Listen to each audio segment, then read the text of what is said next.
Kalau cuma modal rajin bisa bikin orang kaya, petani kita udah jadi miliarder semua. Kalau cuma karena gigih bisa jadi tajir, pengemis udah hidup enak. Kalau kerja keras saja cukup untuk ubah nasib, kurir paket udah pada punya rumah mewah. Jangan pernah salah kira, kalau hidup kamu sekarang terasa aman dan nyaman, itu bukan jaminan masa depan kamu juga akan seperti itu. Itu pemikiran yang keliru besar.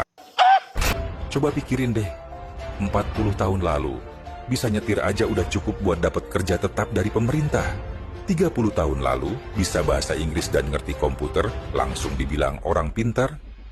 20 tahun lalu, perusahaan telekomunikasi cuma kerja 1 hari dalam setahun, pas lebaran, dan bisa raup miliaran. 10 tahun lalu, punya mobil dan narik taksi aja, udah bisa santai-santai di rumah sambil dapat duit. Tapi sekarang, sopir taksi aja kaget lihat mobil pribadi di mana-mana, jadi saingan mereka. Perusahaan telekomunikasi pun gak nyangka, sekarang layanan SMS mereka cuma dipakai buat nerima kode OTP. Kamera digital dulu gak pernah kebayang bakal disingkirin sama smartphone. Bahkan bos besar merek roti ternama pun gak nyangka, pesaing berat mereka sekarang bukan toko roti lain, tapi jasa antar makanan dari Shopee Food. Intinya apa? Musuh terbesar kita bukan pesaing, tapi perkembangan zaman dan teknologi. Inilah era terbaik sekaligus era paling menantang. Di masa seperti ini, nggak ada yang bisa menentukan nasib kamu selain diri kamu sendiri. Pertanyaannya, kemampuan, keterampilan, dan pengetahuan yang kamu punya sekarang, cukup nggak buat bertahan 3 tahun ke depan? 5 tahun? 10 tahun? Jadi, mau kamu sekarang lagi di posisi aman atau justru lagi khawatir, ingat satu hal, kita semua sama-sama manusia, sama-sama punya waktu 24 jam.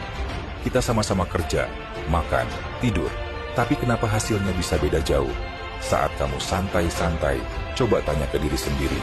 8 jam sisanya kamu pakai buat apa? Main game berapa jam? Nonton drama berapa episode? Nonton live? Scroll medsos?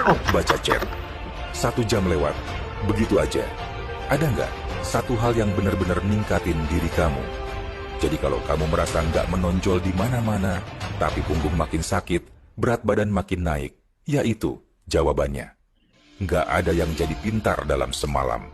Semua butuh waktu, proses, dan konsistensi. Dan kalau setelah baca ini kamu merasa sedikit cemas, itu artinya kamu masih punya harapan. Tapi kalau kamu ngerasa biasa aja, tenang, hidup sendiri yang nanti bakal kasih kamu pelajaran.